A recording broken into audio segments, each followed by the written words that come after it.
করছে কেউ শিখেছে শিক্ষা করা আধ্যাত্মিক ইশারা আধ্যাত্মিক ইশারা আধ্যাত্মিক ইশারা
আধ্যাত্মিক ইশারা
সেই বাংলা ছিলেন একজন আল্লাহওয়ালা বাংলা।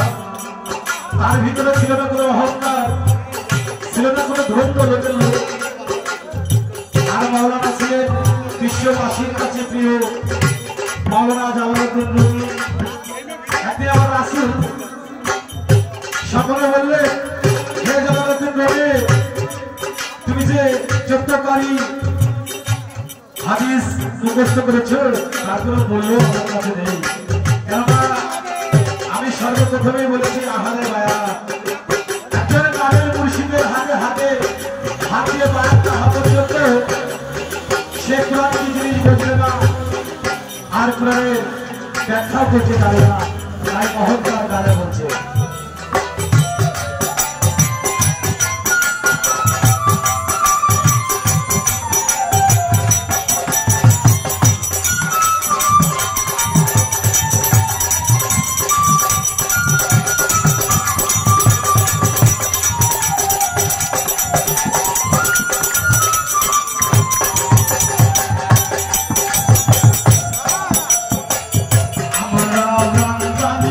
শুনে